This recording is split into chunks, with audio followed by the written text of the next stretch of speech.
Eh, Hoy vamos a hablar de una de las complicaciones que resulta para el gastroenterólogo una emergencia en muchos de los casos. Entonces, este problema que viene a ser una complicación de lo que habíamos visto en la anterior clase. Eh, claro que hay muchas causas más de hemorragia digestiva, pero una de las principales, como vamos a ver en las próximas diapositivas, es precisamente la úlcera péptica. Entonces, hoy vamos a hablar de hemorragia digestiva y vamos a ver de que hay hemorragia digestiva aguda y hemorragia digestiva crónica. ¿Ya? Aquí está un poquito más la abreviación. Estamos refiriéndonos a hemorragia digestiva aguda. Entonces, puede ser aguda o puede ser crónica la hemorragia digestiva. ¿De acuerdo?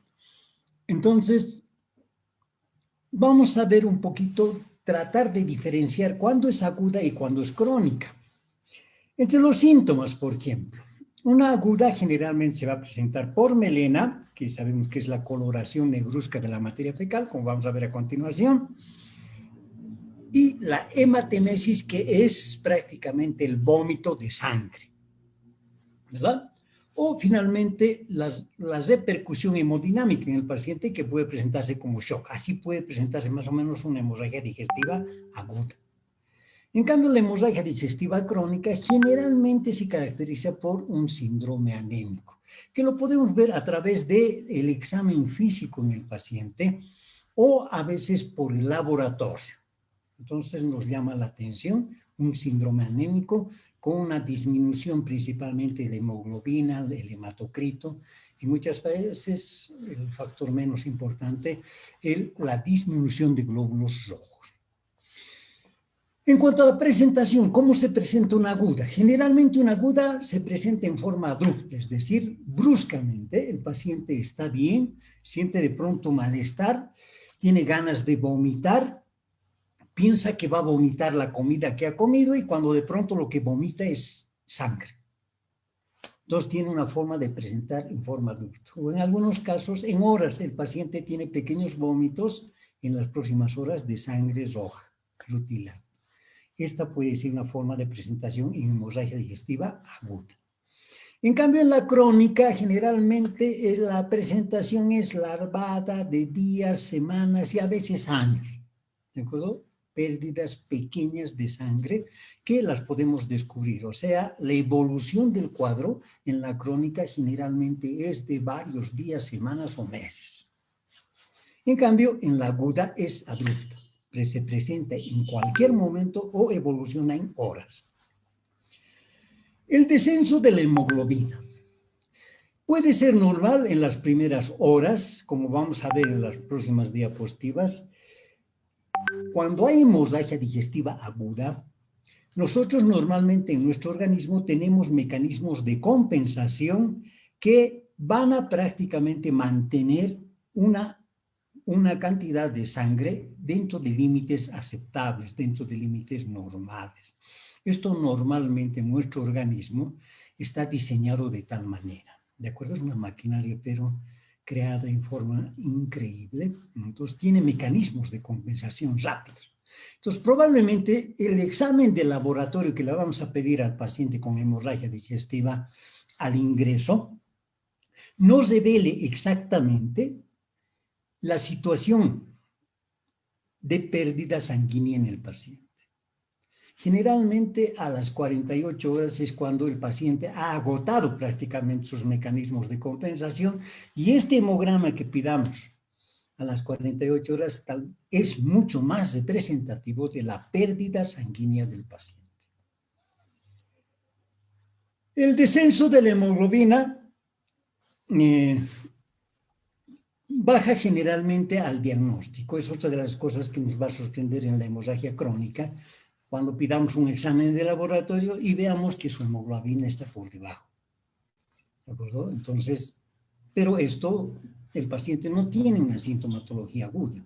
La estamos descubriendo tal vez por un examen de laboratorio que le hemos pedido por otras causas. ¿De acuerdo? Entonces, puede también haber descenso de la hemoglobina. Esto va a depender, lógicamente, cuánto pierde el paciente en semanas, en meses, lógicamente, para que la hemoglobina tienda a descender. Repercusión hemodinámica. Si la hemorragia digestiva es importante en el paciente, va a haber repercusión hemodinámica. Es decir, el paciente va a estar hipotenso, con frecuencia cardíaca elevada, ¿verdad? Y cuando esté internado vamos a comprobar que su diuresis horaria también está disminuida. O sea, hay síntomas de repercusión hemodinámica en el paciente. El paciente al examen físico va a estar pálido, muchas veces sudoroso, ¿verdad? Consecuencia del shock o del pre-shock. Esto sucede en la hemorragia digestiva aguda. En cambio, en la hemorragia digestiva crónica, como la pérdida sanguínea es en escasa cantidad, pero está prolongada en el tiempo, los mecanismos de compensación que tiene el paciente generalmente hacen que no haya repercusión hemodinámica.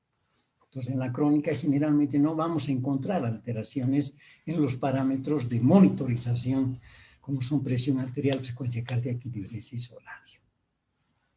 Finalmente, el volumen corpuscular. Cuando veamos el laboratorio, en los hemogramas de los pacientes en la práctica, vamos a ver que hay una disminución de los volúmenes. En el hemograma, no sé si alguna vez ustedes se han fijado, están los índices hematimétricos. Y dentro de los índices hematimétricos está el volumen corpuscular medio, la hemoglobina corpuscular media, la concentración hemoglobínica corpuscular media, que son índices que nos permiten determinar qué tipo de anemia, si es que tiene anemia el paciente, qué tipo de anemia tiene el paciente. Entonces, uno de los índices hematimétricos es el volumen corpuscular, que generalmente el volumen corpuscular está normal en el paciente con hemorragia digestiva aguda. En cambio, en el paciente con hemorragia digestiva crónica, generalmente el volumen corpuscular está alterado, porque generalmente los glóbulos rojos muchas veces salen inmaduros al torrente sanguíneo, en consecuencia muchas veces puede estar disminuido su volumen, o sea, el tamaño del glóbulo rojo. Esto es lo que llamamos una anemia microcítica, ¿verdad? O sea, el volumen el tamaño del glóbulo rojo no es el normal. Entonces, esto nos advierte del laboratorio clínico que el volumen corpuscular medio puede estar por debajo de lo normal. Esto nos está indicando que el glóbulo rojo es pequeño. Y este es un índice de una acelerada hematopoiesis. Entonces, estas son las diferencias que nos permiten determinar si una hemorragia digestiva alta es aguda o hemorragia digestiva alta puede ser crónica. ¿De acuerdo? Muy bien. Concepto ahora de la división. Hasta hace tiempo,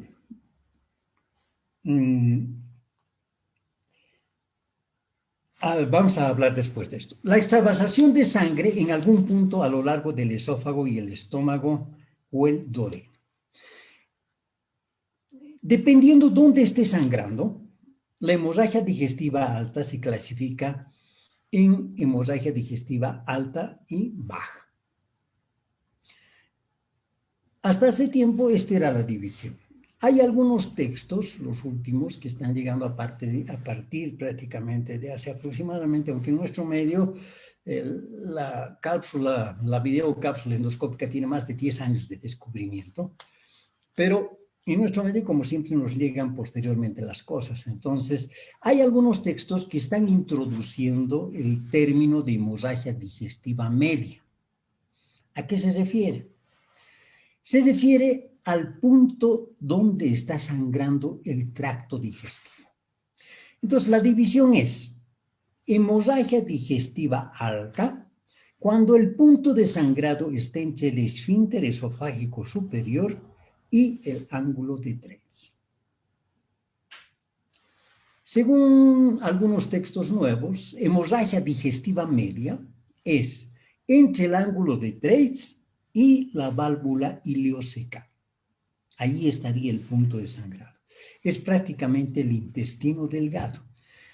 El intestino delgado, antes de la videocápsula endoscópica, prácticamente la diagnosticábamos hemorragia digestiva a nivel del intestino delgado por otros medios que no eran muy fidedignos en el diagnóstico de hemorragia a nivel del intestino delgado. En cambio, en la actualidad, a través de la videocápsula endoscópica, podemos ver prácticamente el sitio de sangrado en el intestino delgado. De ahí que algunos textos están introduciendo el de hemorragia digestiva media. Finalmente, el de hemorragia digestiva baja sería desde la válvula ileocecal hasta el ano. Entonces, hablamos de hemorragia digestiva baja. Hay en algunos textos donde dividen solamente en dos partes. Entonces, aquí hemorragia digestiva alta para esto sería desde el esfínter esofágico superior hasta el ángulo de 3, hemorragia digestiva alta, y hemorragia digestiva baja desde el ángulo de 3 hasta el ano, cuando se divide en dos partes. Pero si queremos dividir en media, hablamos principalmente del intestino delgado, entonces hablamos del ángulo de 3 y la válvula ileocecal. Entonces les aclaro para que no haya confusión en relación a algunos textos que pueden ya tomar en cuenta el problema de la hemorragia digestiva media. En general, cuando hablamos de hemorragia digestiva, vamos a hablar de dos tipos de hemorragia digestiva. Hemorragia digestiva alta varicosa y hemorragia digestiva alta no varicosa. La que ustedes van a ver en la práctica clínica y en la práctica profesional, en la gran mayoría de los casos, va a ser hemorragia digestiva alta no varicosa. Y esta es la que vamos a darle preponderancia en la clase de hoy, ¿de acuerdo? Porque es la que van a ver. En cambio, la hemorragia digestiva alta varicosa es dominio prácticamente de la especialidad, tanto en el diagnóstico como en el tratamiento. ¿De acuerdo? El tratamiento de una varice esofágica generalmente está a cargo del gastroenterólogo. Y dentro de los gastroenterólogos endoscopistas, que hacen endoscopía terapéutica. ¿De acuerdo? Entonces, vamos a hablar específicamente en esta clase de la hemorragia digestiva aguda, alta, no varicosa. Bueno, desde el punto de la fisiopatología, ¿de qué depende el sangrado de un vaso? Depende uno del calibre y de la presión sanguínea dentro del vaso afectado. Entonces, cuando hablamos de presión, estamos hablando de presión hidrostática, ¿verdad? Dentro de cada vaso hay una presión, normalmente una presión hidrostática y una presión coloidosmótica. Entonces, aquí estamos hablando de la presión hidrostática. Entonces, está en relación directa el calibre, o sea, el diámetro del vaso y la presión dentro de este vaso. ¿De acuerdo? Esto es los dos factores que están en directa relación con el sangrado. Los mecanismos de lesión. Los vasos de mayor tamaño se encuentran en la submucosa. Como estamos viendo en la diapositiva, vemos aquí en esta parte prácticamente los vasos, tanto el tracto venoso como el tracto arterial. Recordemos que el tracto arterial siempre es un tracto de mayor presión que el de tracto venoso, que es un sistema de menor presión. O sea, menor presión hidrostática en relación a la presión que existe a nivel arterial. Entonces, las lesiones que provocan hemorragia digestiva alta necesariamente tienen que penetrar hasta la submucosa, hasta este lugar, porque aquí están los vasos, hasta la submucosa. Una úlcera péptica, ya sea gástrica o duodenal, penetra prácticamente hasta la submucosa. Y en consecuencia puede complicarse con hemorragia digestiva alta. Entonces vemos que uno de los mecanismos es la penetración de la lesión hasta la submucosa. 2. El punto anatómico, o sea, dónde más o menos hay mayores probabilidades de que sangre. Y esto está en relación con las úlceras de la cara posterior del bulbo duodenal, por ejemplo, donde suele causarse hemorragias más graves que las hemorragias por úlcera gástrica, puesto que existen grandes vasos en su vecindad. Entonces, ¿dónde está irrigada más la parte gastroduodenal? Principalmente a nivel del duodeno. Y aquí tenemos principalmente la cara posterior del duodeno, que tiene una irrigación importante, tanto del duodeno como la procedente del estómago. Entonces, una zona muy irrigada. Entonces, esta parte, por estar muy irrigada, es la que pudiera sangrar con mayor frecuencia. Entonces, el punto anatómico también es importante. Entre los mecanismos de lesión, otro de los elementos importantes es la exposición del vaso cuando la presión sanguínea del vaso supera la capacidad de resistencia de la pared. Entonces, aquí estamos viendo principalmente que también tiene que ver mucho la presión sanguínea del vaso. Supera la capacidad de su pared. Esto se puede ver como muy buen ejemplo, el problema de la hipertensión portal, que produce principalmente varices a nivel gástrico, a nivel esofágico, gástrico y a nivel de la mucosa también del estómago.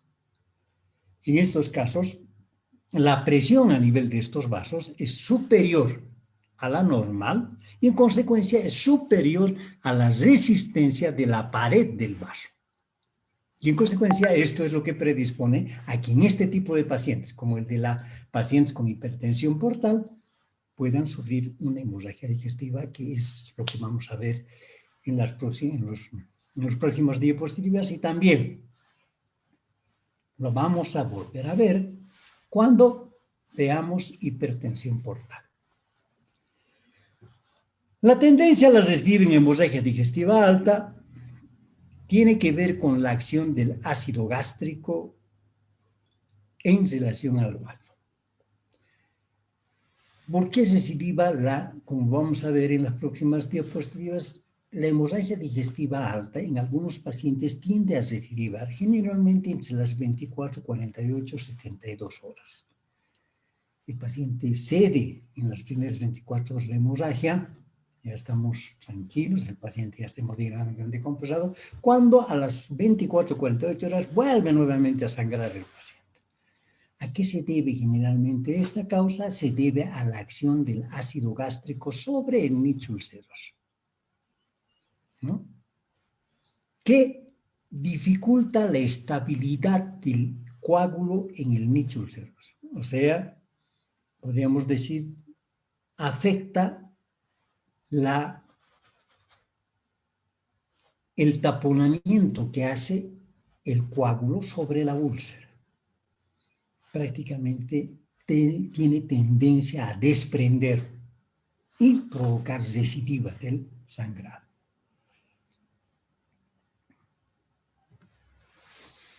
Bueno, desde el punto de vista etiológico, cuando ustedes vean un paciente con hemorragia digestiva alta, en la primera causa entre las que se les tiene que ocurrir, sea la causa de que el paciente esté sangrando, va a ser la úlcera péptica, ya sea úlcera gástrica o úlcera duodenal.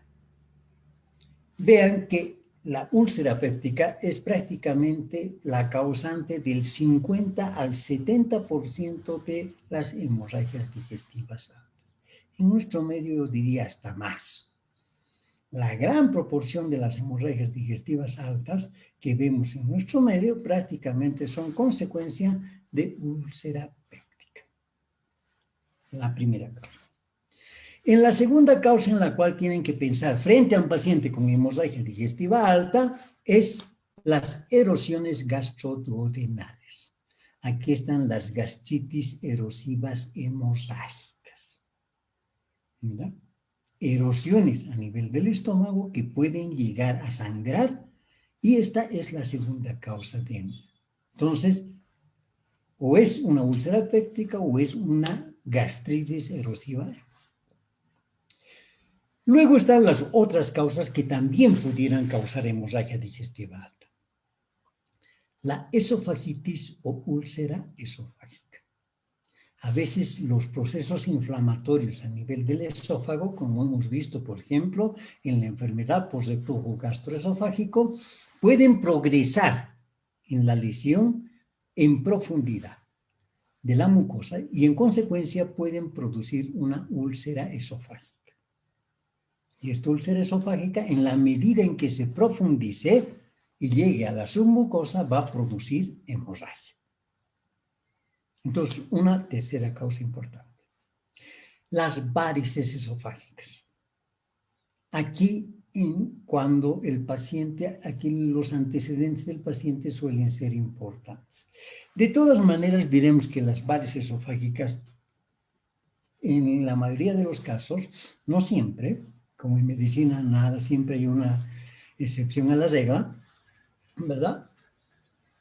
Son hemorragias masivas, es decir, las pérdidas sanguíneas son importantes en el paciente. A mí, por ejemplo, me ha tocado ver pacientes en la emergencia o pacientes en la consulta también, que son traídos, generalmente pacientes que son traídos en camilla, ¿verdad? O pacientes traídos en una movilidad particular por los familiares, pero un paciente en estado ya de shock. Son hemorragias importantes. Me ha tocado ver también situaciones no muy agradables cuando el paciente llega fallecido prácticamente a la emergencia, ¿verdad? Por la gran pérdida sanguínea que producen las varices hemorrágicas, las varices esofágicas. Entonces, generalmente son sangrados importantes, las de las varices hemorrágicas. Entonces, digamos que se las he puesto en este colorcito rojo para pensar más o menos que estas serían las causas más importantes en las cuales ustedes tendrían que pensar frente a un paciente con hemorragia digestiva. Luego están las otras que son un poquito más raras. Ahí está el síndrome de Mallory-Weiss, que es el síndrome de Mallory-Weiss no es más que un desgarro de la mucosa del esófago, y a veces toma también parte de la mucosa del estómago, y que empieza a sangrar. Esta patología generalmente se da en pacientes que tienen vómitos consecuentes, frecuentes, ¿no? O vómitos explosivos también, como sucede en los problemas de tipo neurológico, problemas que incitan al vómito. Entonces, este tipo de vómitos pueden producir una dislaceración en la mucosa. Ocurre también en alcohólicos, generalmente en la fase post-ingesta alcohólica, y en algunos casos raros también se puede ver en la hiperemesis gravídica, donde los pacientes empiezan a vomitar. Entonces, se produce un desgarro y en este desgarro es donde empieza a sangrar. Luego están las neoplasias. Las neoplasias, ya sea a nivel del esófago, el estómago, el duodeno o la parte alta del intestino delgado en algunos casos, en hemorragia digestiva media, pueden llegar a tener una formación neoplásica que se ulcera, la masa neoplásica se ulcera, y esta ulceración es la que provoca prácticamente penetración de las estructuras más profundas y provoca generalmente hemorragia. Y finalmente tenemos como causa también importante en hemorragia digestiva alta las angiodisplasias. Las angiodisplasias generalmente son, no generalmente, sino son malformaciones vasculares que pueden ser arteriales o venosas. Generalmente las malformaciones vasculares arteriales como las que ocurren en el aparato digestivo pueden provocar hemorragia digestiva alta. Estas angiodisplasias, o sea, malformaciones vasculares, Pueden estar ubicadas a nivel del esófago, el estómago, el duodeno, el intestino delgado, el intestino grueso, pueden estar ubicadas en cualquier parte del tracto digestivo. Pero pueden ser causa de hemorragia digestiva alta, media, o de última pueden ser causa de hemorragia digestiva baja. Muy bien, entonces estas son las causas más frecuentes de hemorragia digestiva alta. En la anamnesis. En la anamnesis, frente a un paciente con hemorragia digestiva alta, siempre debemos priorizar la reanimación sobre cualquier otro punto. Cualquier situación clínica del paciente, cuando la situación clínica del paciente es óptima, podemos realizar la anamnesis. Entonces, cuando frente a un paciente con hemorragia digestiva alta, pasa a segundo plano prácticamente la hemorragia digestiva alta, y lo que tenemos que hacer es compensarlo hemodinámicamente al paciente, porque el paciente se puede morir por la descompensación hemodinámica consecuencia del sangrado. Entonces, la prioridad en el paciente frente a una hemorragia digestiva alta masiva es estabilizarlo hemodinámicamente. Y posteriormente averiguaremos la probable causa de la hemorragia digestiva alta, una vez que esté estabilizado el paciente. Entonces pasa a ser la prioridad en hemorragia digestiva alta la estabilidad hemodinámica, ¿verdad? Sobre todo en pacientes con sangrado masivo, porque hay pacientes que vienen a la consulta con pequeños sangrados, prácticamente no están descompensados hemodinámicamente. En estos pacientes sí podremos investigar rápidamente cuál es la causa de la hemorragia, ¿verdad? Pero hay pacientes que vienen en estado de shock. Muchas veces son traídos en ambulancia, muchas veces son traídos en una movilidad particular, ¿verdad? Por los familiares, ¿no? Entonces, en estos casos, la prioridad es compensarlo hemodinámicamente. Algo que debemos hacer en estos pacientes, es indagar datos de patopatía. ¿Por qué es importante indagar los datos de patopatía en el paciente?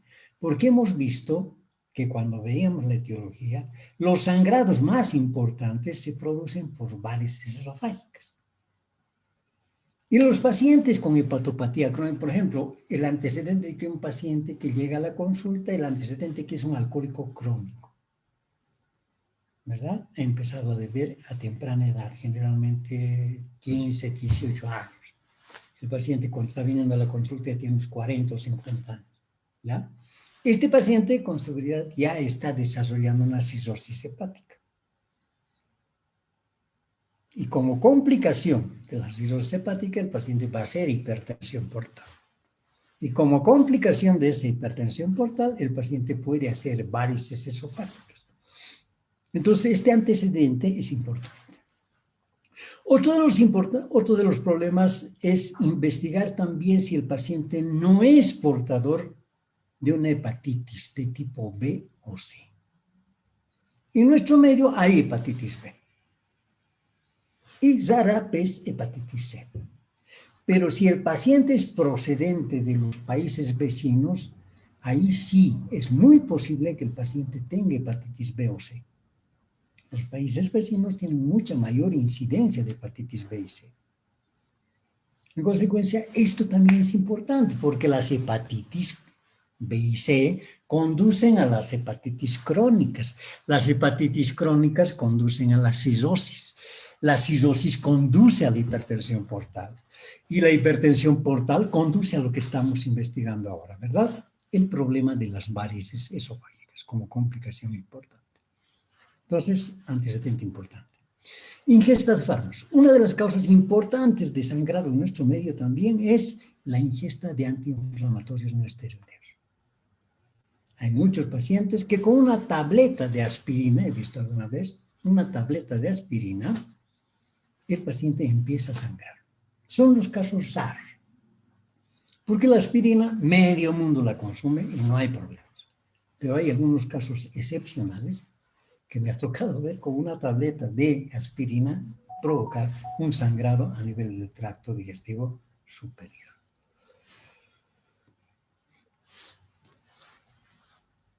Voy a tener que apagar mi celular.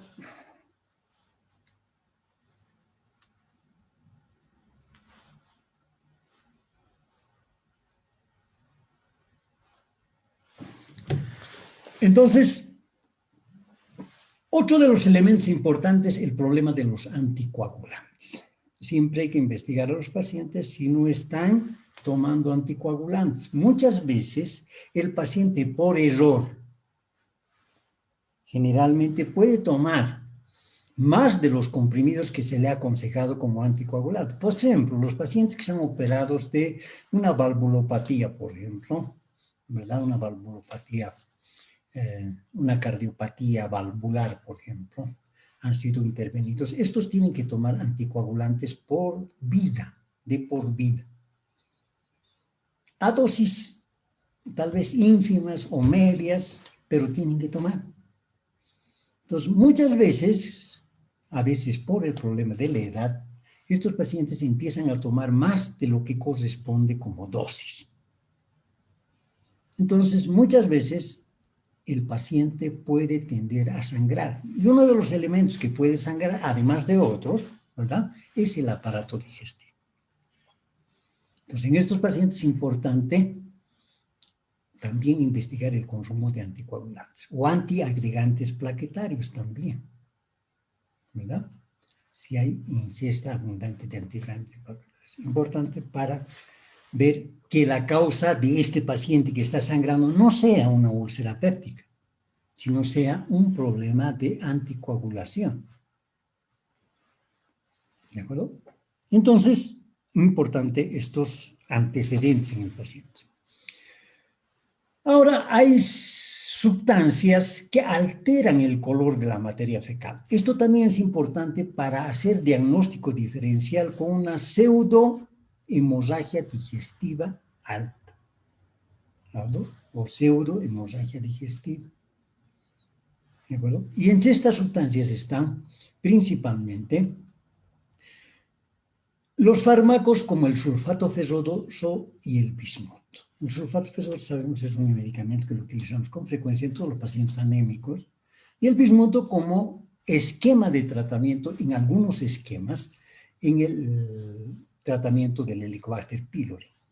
Por ejemplo, se puede llegar a utilizar. Estas dos sustancias, como el sulfato ferroso y el bismuto, pueden teñir la materia fecal de color negro y pueden simular una melena en el paciente. Entonces, tenemos que investigar también frente a esta situación en el paciente si no está tomando estos medicamentos. En caso de duda, podemos hacer una aspiración por sonda nasogástrica que resulta un poquito más incómodo, ¿verdad? Pero de últimas, si es necesario, hay que hacerlo, ¿verdad? Y la otra posibilidad es el tacto rectal. Si el paciente dice que está eliminando materia fecal, lo ponemos en posición conveniente al paciente y hacemos un tacto rectal, como ya hemos indicado en una anterior oportunidad, ¿verdad? Extraemos un poco de materia fecal en el guante, ¿verdad? Uno, nos permite comprobar si efectivamente la materia fecal que está eliminando el paciente es negra. Y dos, nos permite agregarle a esa porción de materia fecal que quede en el guante un poco de agua oxigenada o peróxido de hidrógeno, ¿verdad? ¿Qué va a hacer el peróxido de hidrógeno?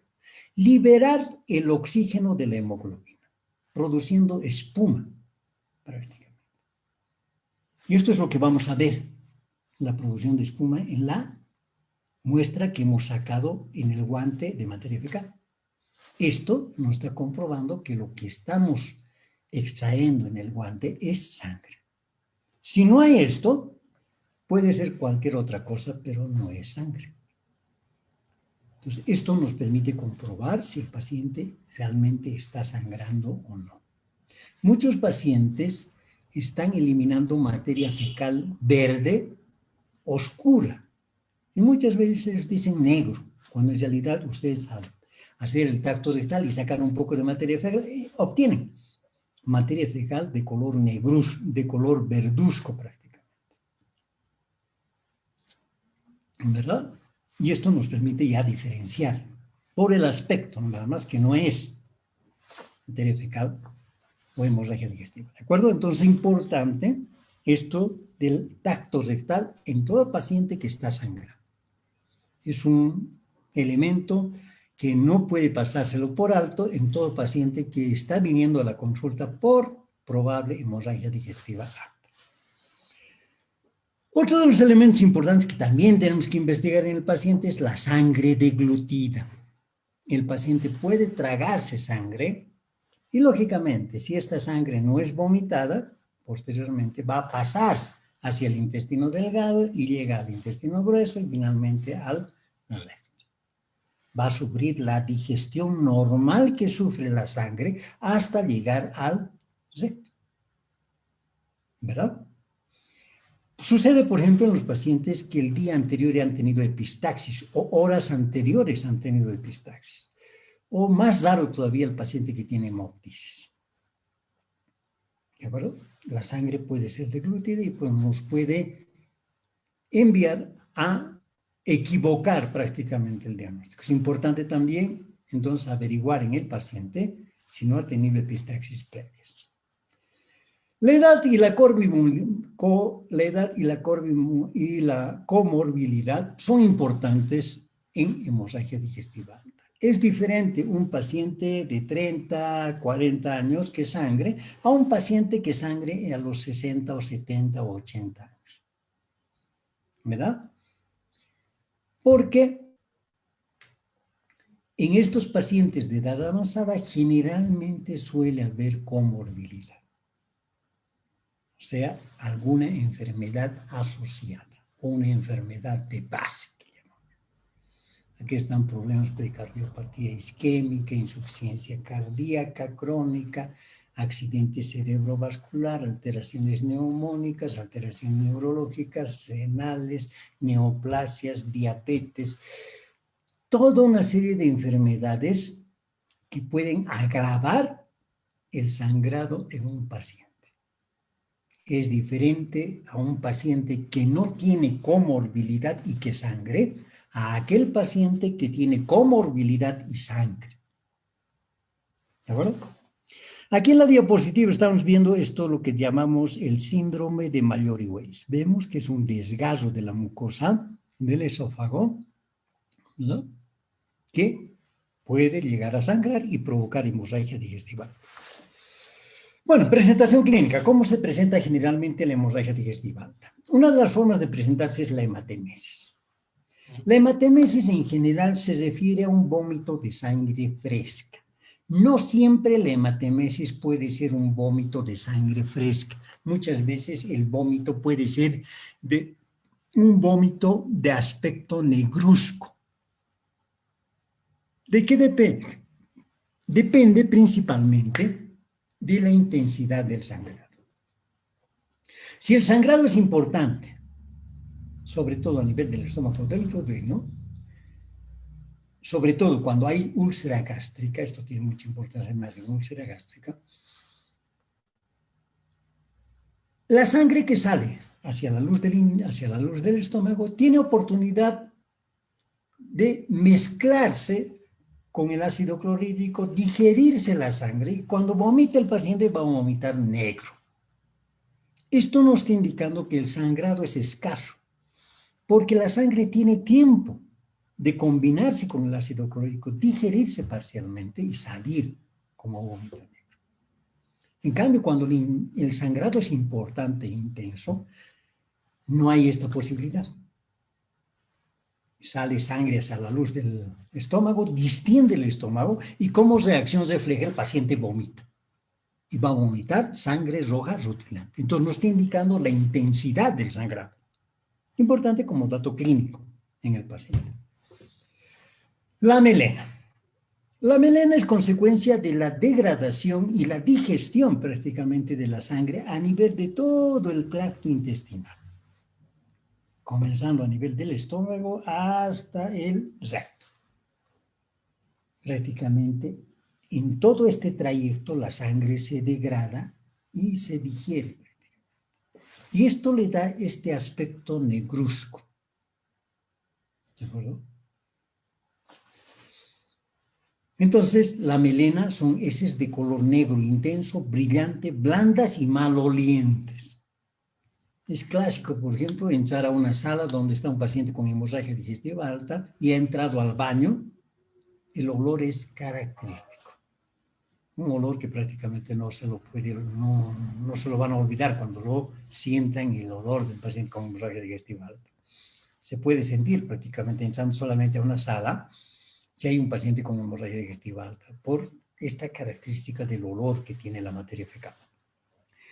La hematoquesia, otra forma de presentarse de hemorragia digestiva, aunque la hemorragia digestiva, en este caso, siempre se inclina a pensar en hemorragia digestiva baja más que hemorragia digestiva alta, porque es excepcional que el paciente esté sangrando de tal manera que prácticamente toda la sangre se vacía hacia el intestino, estimula el peristaltismo y llegue prácticamente hacia el recto en forma roja rutilante. Es raro, ¿de acuerdo? Es muy raro.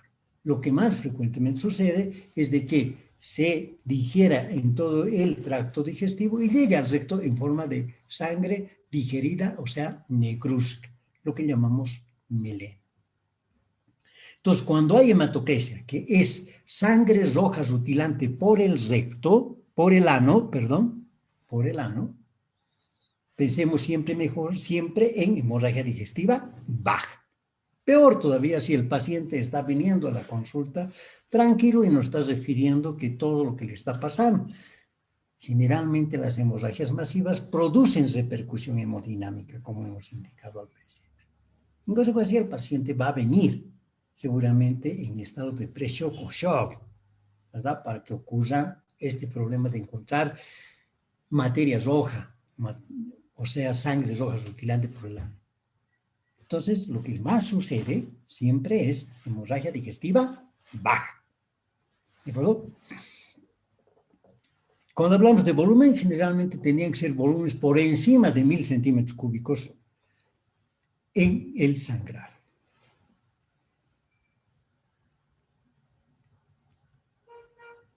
Esto de la hemicolectomía derecha lo entienden, ¿verdad? Es lógico pensar que el trayecto es menor. ¿De acuerdo? Si hemos sacado todo el colon derecho, ¿verdad? Ya no existe ese tracto de intestino. En consecuencia, todo lo que llegue hasta el intestino delgado se va a pasar directamente al colon izquierdo, porque ya no tiene colon derecho. En consecuencia, es probable también que por disminución de la longitud del tracto intestinal, el paciente pudiera llegar a tener este tipo de hematoquesia, o sea, sangre roja rutilante por el ano, por hemorragia digestiva alta. Son casos excepcionales. La mayoría de los casos, hematoquesia es indicativo de mayor probabilidad de hemorragia digestiva baja. Repercusión hemodinámica. Aquí hemos hablado del problema de la repercusión hemodinámica. Dependiendo de la cantidad de sangre extravasada, los hallazgos anteriores se acompañan de los propios de la hipovolemia, anemia aguda post-hemorragia, palidez, taquicardia, sudor frío, hipotensión que podemos observar en el paciente.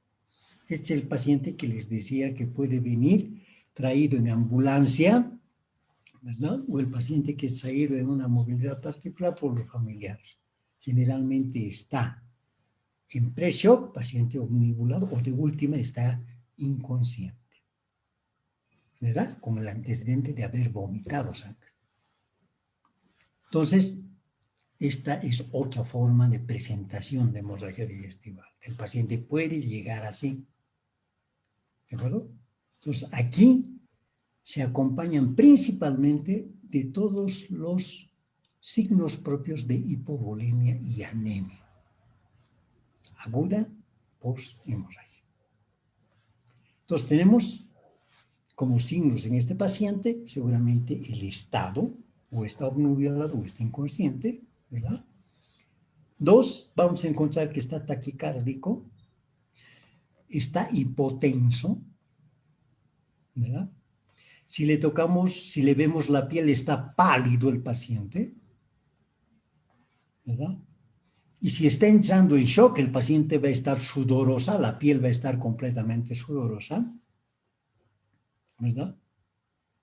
Y en las próximas horas, o en la primera hora de control ya internado en el paciente, observaremos que hay disminución del volumen diurético. Estamos encontrando signos en este paciente de repercusión hemodinámica consecuencia de la hemorragia digestiva alta. En este caso, generalmente aguda. Por una parte, decimos que en este paciente hay gran pérdida de líquido, porque recordemos que la sangre está compuesta por elementos formes y por plasma. El plasma es la parte líquida, que en su gran parte el plasma está compuesta por agua. Entonces el paciente está perdiendo líquido, además de perder también elementos formes. ¿De acuerdo? Esto es lo que conduce a la repercusión hemodinámica. Bueno, en las prácticas que en la próxima semana ya comenzamos, les voy a indicar cómo vamos a hacer, lo estoy meditando con calma para ver cómo vamos a comenzar esto, ¿de acuerdo? Van a ver que hay informes endoscópicos en los cuales hay diagnóstico de úlcera péptica con hemorragia digestiva alta. La úlcera se ha complicado con hemorragia. Entonces, el endoscopista generalmente le pone úlcera gástrica, ¿no?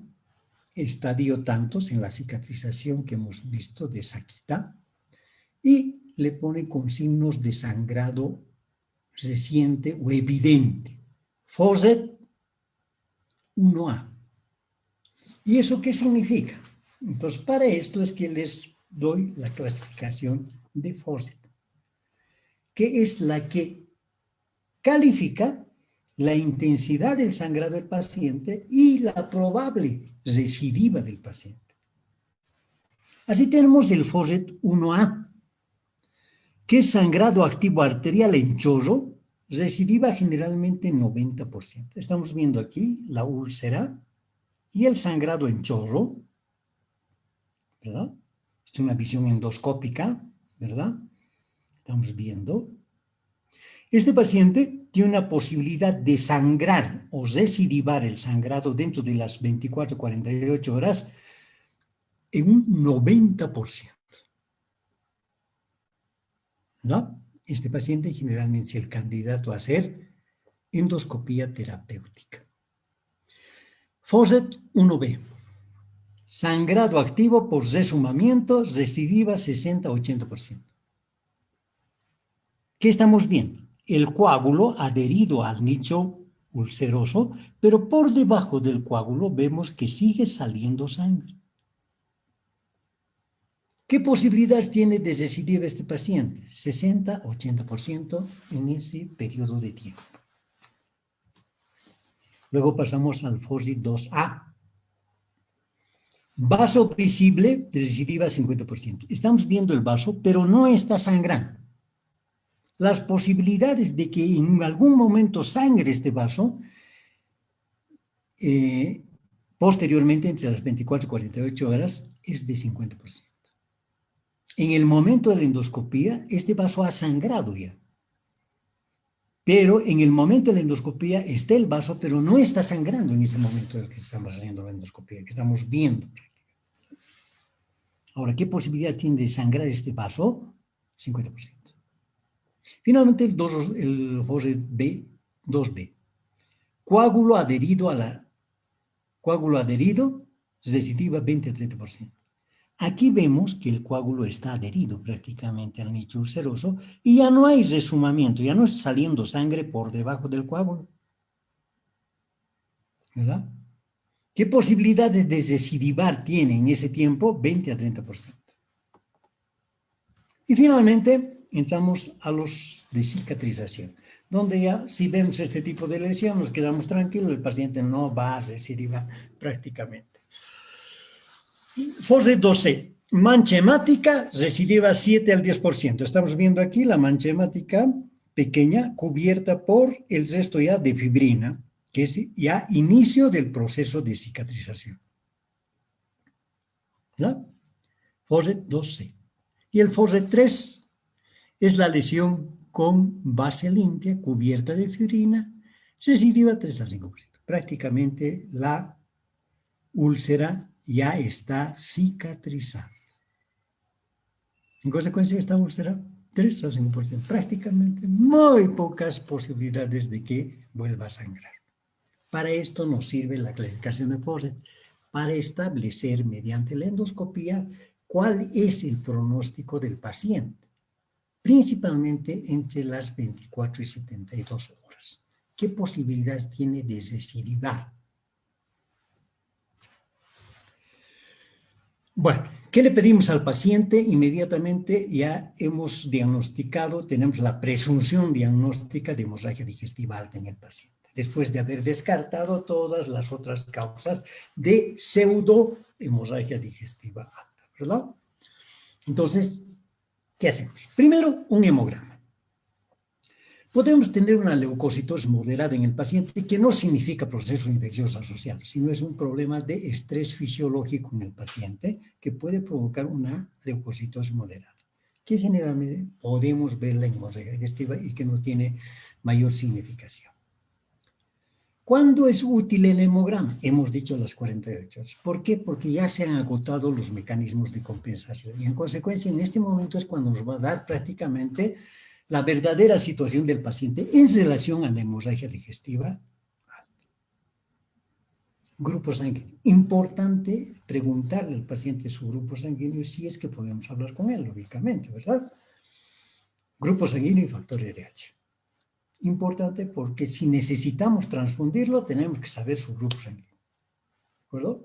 Y si no sabe, hay que determinarlo. Hay que mandar a hacer en el laboratorio. La glicemia. La glicemia nos interesa más por la comorbilidad.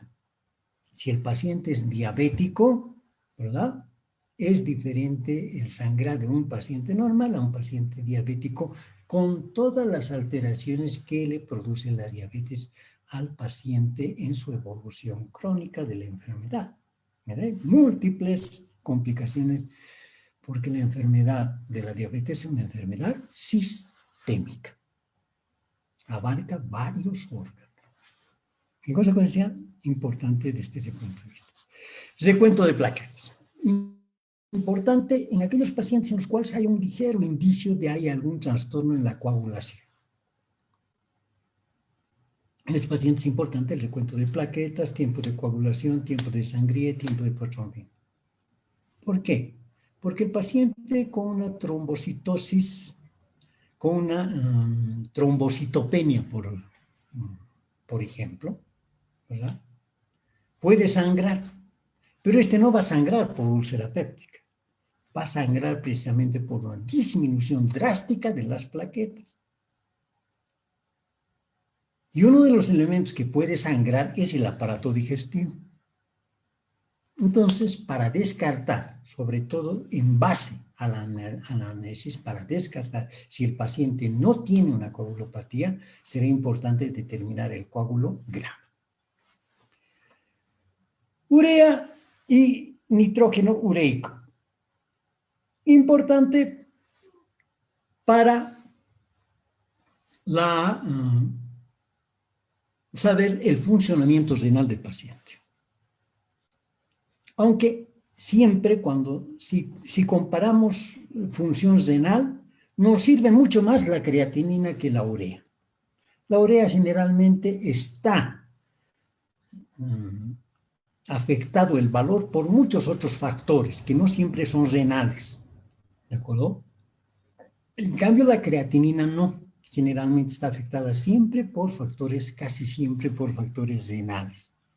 Por esto, si comparamos urea y creatinina. El nitrógeno ureico y la urea tiene una situación importante que debemos tomarla en cuenta en un paciente con hemorragia digestiva alta. Estos pueden estar elevados, ¿de acuerdo? Pueden estar elevados en el paciente, aunque esto no significa disfunción renal o insuficiencia renal. ¿A qué se debe? Se debe precisamente a la absorción del metabolismo de muchos elementos de la sangre a nivel intestinal, ¿verdad? Que producen como metabolito urea. Entonces, aumenta la reabsorción de los contenidos principalmente del plasma, que transformados por la flora bacteriana, principalmente el intestino, pueden aumentar la grasa.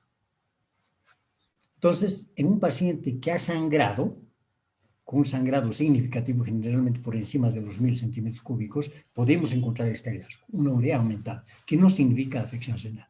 Desde este punto de vista nos interesa más la creatinina. Seguramente va a tener una urea aumentada, pero una creatinina normal. Por esto es importante la valoración principalmente de la creatinina. ¿Por qué es importante la valoración del funcionamiento renal? Porque este paciente muchas veces vamos a necesitar meter sustancias coloides, cristaloides, o sangre de última, para estabilizar su situación hemodinámica. Y muchas veces podemos meter grandes volúmenes en afán de estabilizar al paciente. Entonces el riñón tiene que tener la capacidad también de eliminar lo que no sea necesario. Si el paciente es insuficiente, lo vamos a sobrecargar. Y en consecuencia, tenemos posibilidad de hacer una complicación mucho más importante en el paciente en relación a la hemorragia digestiva, que agrava prácticamente la situación de vida del paciente. Pruebas hepáticas, y hemos dicho, es importante descartar prácticamente hepatopatía crónica. En pacientes con hemorragia digestiva, pero masiva, en esto sí es necesario determinar electrolitos. Recordemos que a nivel del plasma hay muchos electrolitos y iones que se están también eliminando. En consecuencia, necesitamos determinar el paciente cómo está, entonces, en relación a los electrolitos. También en pacientes con hemorragia masiva es importante la gasometría arterial o venosa, porque son pacientes que por la pérdida de iones, ¿verdad?, ya sean álcalis o ácidos, el paciente puede hacer un trastorno metabólico, ya sea una acidosis metabólica, que es lo más frecuente, ¿verdad?, consecuencia de esta pérdida de iones a través de la sangre. Tiempo de protrombina y el INR es importante en este tipo de pacientes, principalmente por el problema de mantener una coagulación importante. En las hemorragias miserias, como vamos a ver a continuación, vamos a ver que es importante determinar el INR.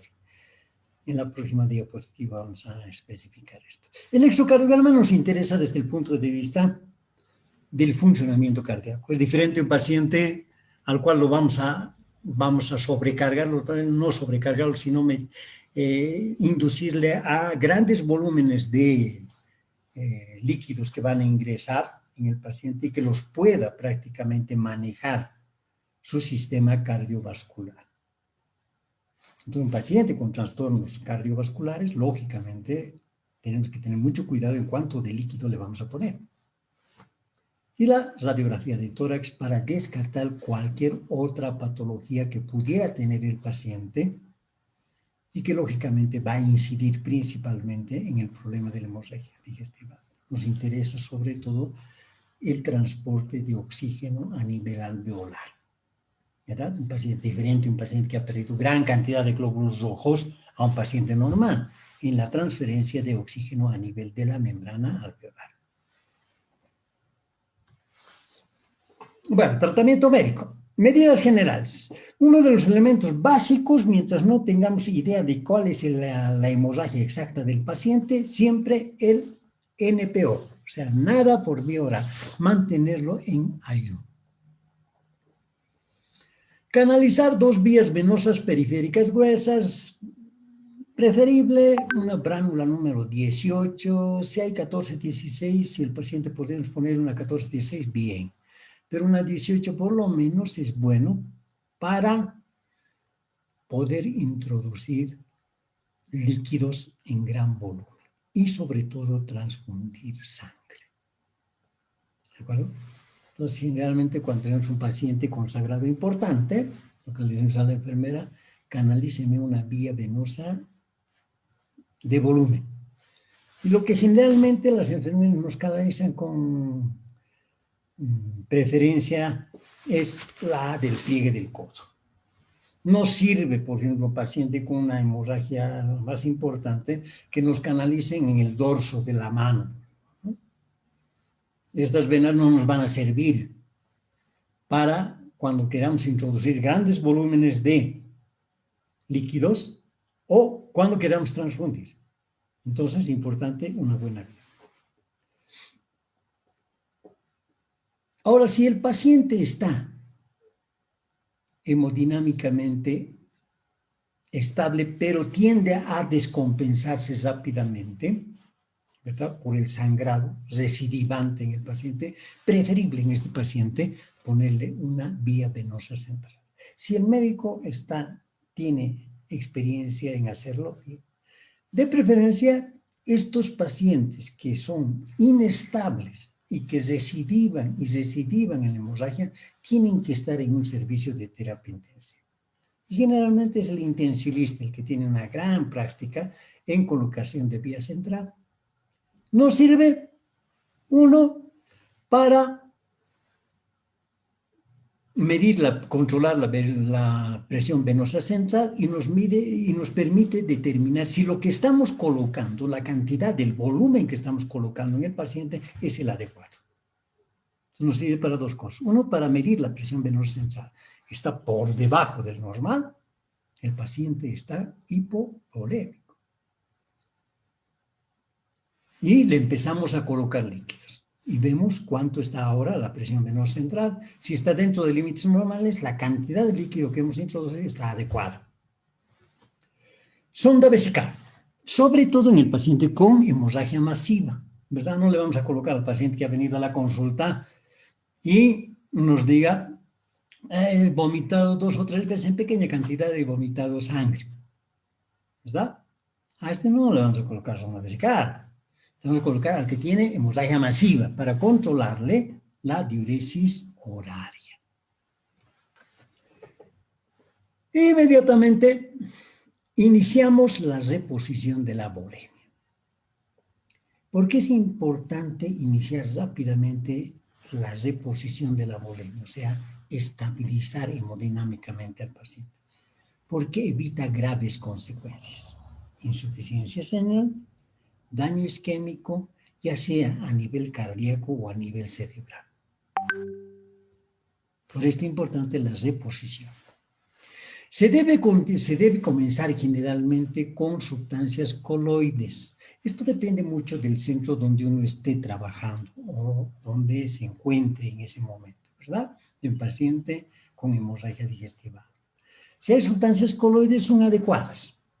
¿Por qué? Porque en las sustancias coloides son como el AMACEL, por ejemplo, que como nosotros conocemos, es una gelatina, es una macromolécula. Permanece mucho más tiempo en el torrente sanguíneo antes de eliminarse a través del glomérulo renal. Cuando permanece tiempo en el torrente sanguíneo, ese tiempo es el que nos permite mantener al paciente hemodinámicamente estable. En la medida que se vaya eliminando, el paciente puede descompensar. Esta es la ventaja de las sustancias coloides, permanecen más tiempo en el torrente sanguíneo. A diferencia de las sustancias cristaloides, que permanecen mucho menor tiempo, alrededor de 4 horas en el torrente sanguíneo y finalmente se van a eliminar. Entonces, este tiempo de 4 horas o 6 horas es el tiempo en el que nos permite la sustancia mantener al paciente hemodinámicamente estable. Entonces, comenzamos con sustancias coloides, que sería lo ideal. Pero muchas veces hay centros hospitalarios donde la AMACEL definitivamente no se conoce. ¿De acuerdo? Entonces, lo que sí se tiene a mano muchas veces son las sustancias cristaloides. Y dentro de las sustancias cristaloides, tal vez en progresión podríamos decir, se puede utilizar primero zinc-lactato, solución zinc-lactato, solución zinc normal y finalmente solución fisiológica. Muchas veces en el área rural Lo único que tenemos es solución fisiológica. Bueno, tenemos que comenzar con solución fisiológica. ¿De acuerdo?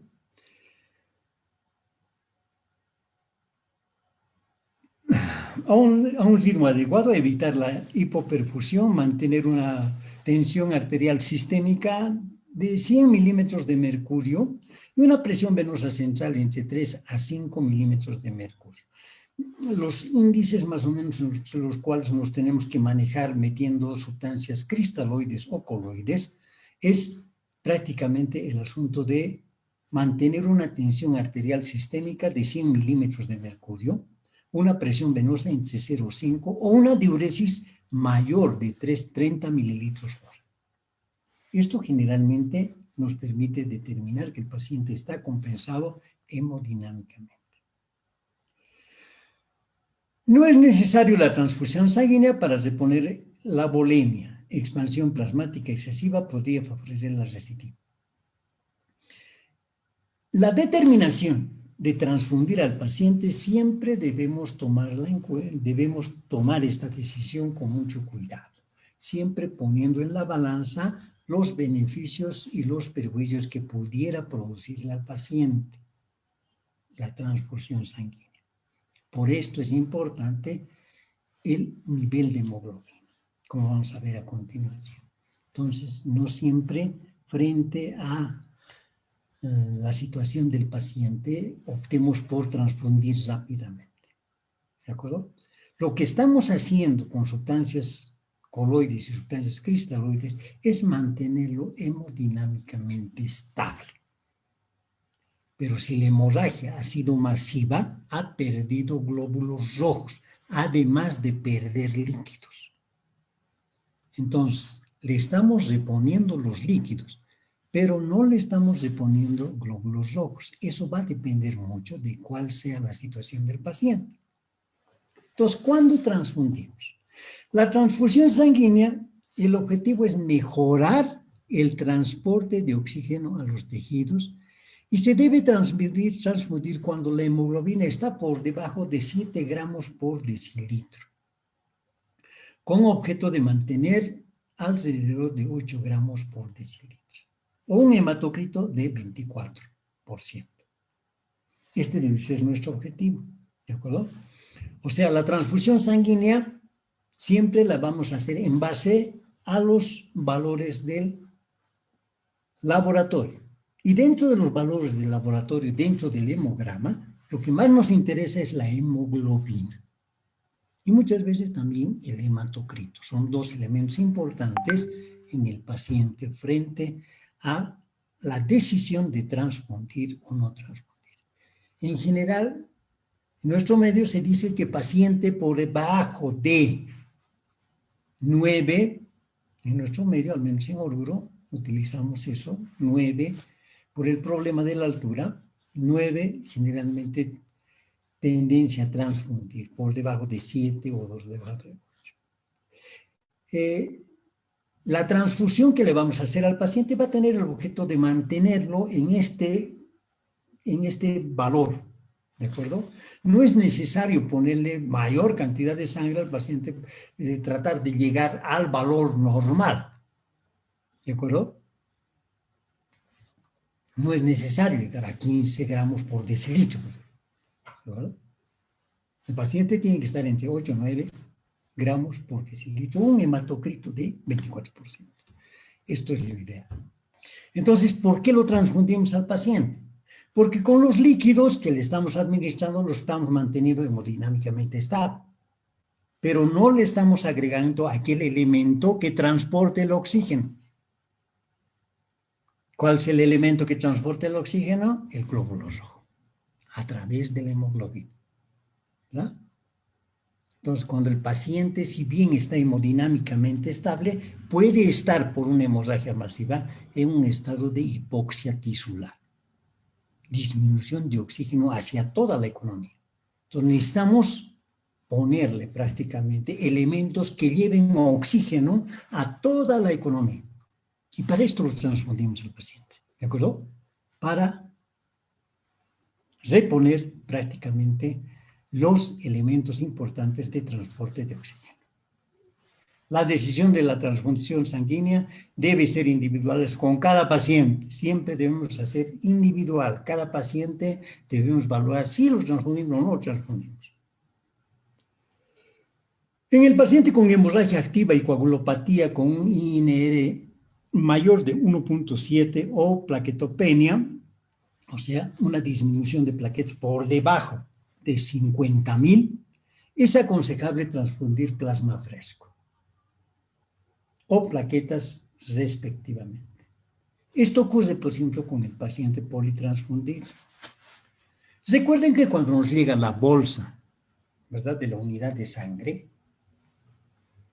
todos notamos que el líquido, el contenido de la bolsa es líquido, ¿verdad? No es una sustancia pastosa, compacta. ¿Por qué es líquido? Porque tiene anticoagulante, ¿verdad? Cada vez que transfundimos una unidad de sangre, un paquete globular al paciente, también le estamos transfundiendo anticoagulante. Y si al paciente lo transfundimos constantemente, por ejemplo, más de 6 en 24 horas, también le hemos puesto en más de 6 oportunidades anticoagulantes. En consecuencia, lo estamos llevando al paciente a un estado de hipocoagulabilidad. Por eso, en estos pacientes también es necesario, cuando tenemos de 6 o más transfusiones de unidades de concentrado de Matías en 24 horas, valorar la transfusión de plasma fresco, es decir, el aporte principalmente de plaquetas, porque el paciente lo estamos llevando a una hipocoagulabilidad. En consecuencia, el paciente ya no va a sangrar por la úlcera nada más, sino porque ya tiene una disminución de elementos procoagulantes. En este caso sería importante asociar la transfusión de plasma fresco. Finalmente, monitorización del paciente. Paciente con inestabilidad hemodinámica y riesgo de recidiva, ya hemos dicho, es un paciente que tiene que ir a terapia intensiva. Peor todavía si es un paciente, además de hemorragia digestiva, tiene una otra comorbilidad.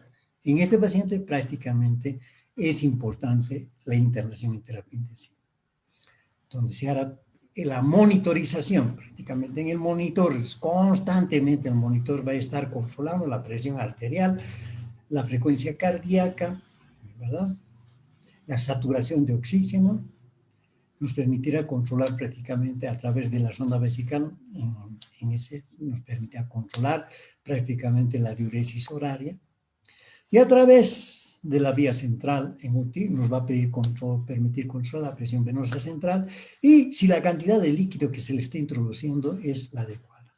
Lógicamente que cuando el paciente ingresa a terapia intensiva es el intensivista quien se encarga de el control más preciso del paciente.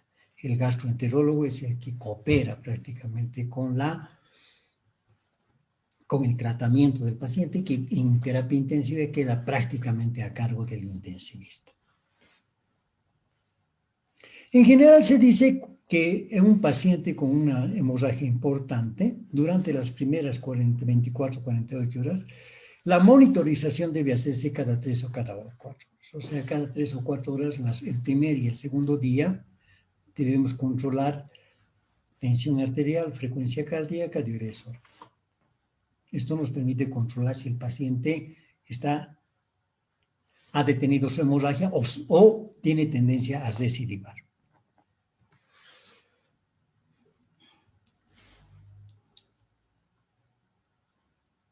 ¿Qué hacemos con el paciente que no obstante del tratamiento médico tenemos 24 horas y a las 48 horas nuevamente vuelve a sangrar? Ya no estaba sangrando, pero nuevamente vuelve a sangrar. En estos casos, generalmente se utiliza la endoscopía terapéutica como primera arma. Si el tratamiento médico no logra controlar, el siguiente tratamiento que nos queda en el paciente es la endoscopía terapéutica. La endoscopía terapéutica puede utilizar varios métodos para controlar el sangrado a nivel del nicho ulceroso. Uno es el método térmico, utilizar calor, producción de calor, para producir hemostasia por coagulación. Puede ser monopolar, bipolar o, de última, utilizar argón plasma. ¿De acuerdo? Que hemos visto en nuestra clase. Otro método de controlar la hemorragia a través de la endoscopía terapéutica es el método de inyección. Este es el método de preferencia. Este es el método que utilizan prácticamente la gran cantidad de endoscopistas, que es inyectar adrenalina a una dilución de 1 en 10.000, que produce vasoconstricción arterial y capilar, ¿verdad? Con lo cual se controla la hemorragia. Generalmente inyección de adrenalina, hacer varios abones, generalmente 4, alrededor del nicho ulceroso. A veces se necesitan más, eso depende de cada caso, ¿verdad? Y con lo cual se controla. Otra sustancia que se puede inyectar también es el alcohol absoluto. ¿Qué hace el alcohol absoluto? Hace una deshidratación del tejido y produce necrosis de la íntima del vaso, ¿verdad? En consecuencia, al lesionar la íntima de la arteria o la vena, va a producir esclerosis del vaso. Ese vaso ya no funciona más. ¿De acuerdo? Otro método de controlar la hemorragia. Y finalmente están los métodos mecánicos, que muy pocos centros tienen, ¿verdad? Porque es un método también caro, ¿verdad? Precisamente porque los otros métodos son un poquito más caros, es que se utiliza el método más barato, que es el de la adrenalina, en una dilución de 1 en 10.000. Los métodos mecánicos como el hemoclips metálicos o las bandas elásticas, que necesitan, además del endoscopio, otros aparatitos adicionales para realizar este tipo de endoscopía terapéutica. Entonces, esta es la opción. En la actualidad, prácticamente el 98 al 99% de los pacientes que no ceden con tratamiento médico llegan a la endoscopía terapéutica y solucionan su problema de hemorragia digestiva. Es raro, excepcional el paciente que llegue a la cirugía. En consecuencia, ¿cuáles son las indicaciones de cirugía en el paciente? La hemorragia masiva, la que no se pudiera controlar, aunque ya les he indicado por diferentes métodos en la actualidad, la hemorragia se la controla en la gran mayoría de los pacientes. Y si el método médico no controla, el tratamiento médico no controla al paciente, ¿verdad? Tenemos la endoscopía terapéutica. Por norma se dice que debiera intentarse 2 sesiones de endoscopía terapéutica y al cabo de esas, de última, se puede decidir la cirugía. En general, con la experiencia propia, con la primera, si el paciente no cede con tratamiento médico, la primera sesión de endoscopía terapéutica prácticamente cede de hemorragia. Muy rara vez el paciente llega a una segunda sesión. ¿De acuerdo? En ese caso sería prácticamente. Diferente es la situación cuando el paciente entramos a la endoscopía y lo que nos encontramos es una situación desagradable. Pues entramos con la idea de que vamos a encontrar una úlcera gástrica o una úlcera duodenal. Y lo que nos encontramos es un cáncer de estómago, que está sangrando. En esta situación, prácticamente, hacer paliación en ese momento, tratando de controlar el sangrado, y posteriormente habrá que estadificar al paciente para ver el pronóstico y la terapéutica futura del paciente. ¿De acuerdo? En la endoscopía estamos viendo precisamente esta situación de las lesiones, cómo reacciona a nivel del vaso. Muy bien, de esta manera hemos terminado el tema y les voy a dar algunos minutos para que puedan hacer algunas preguntas. Si tienen alguna duda en relación a hemorragia digestiva alta que hemos llevado hoy día, tienen la palabra, pueden activar sus micrófonos.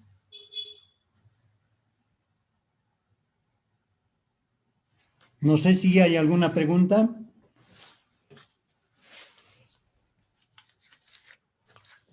Doctor, yo tengo una duda. Usted nos mencionó que la melena, o sea, las defecaciones, ¿no? Tenían un olor característico muy fuerte. ¿Será posible confundirlo con alguna otra infección? ¿O No, tiene no, un no, olor no. característico?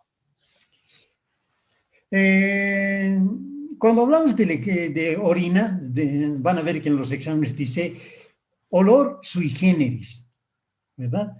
¿Qué quiere decir eso? Quiere decir que ese olor no se compara con nada, que es propio de la orina. Y es lo mismo en la materia fecal del paciente. Tiene un olor característico de melena, que no se parece a nada. Es un olor especial, que tienen que sentirlo para decir si este debe ser el olor de la melena, ¿no? O del paciente que está sangrando. ¿De acuerdo? No lo podemos comparar con nada.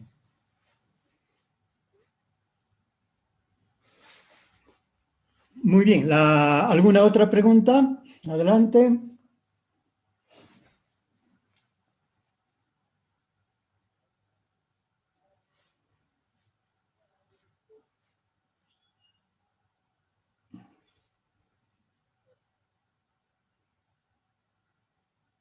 No sé si hay alguna otra pregunta.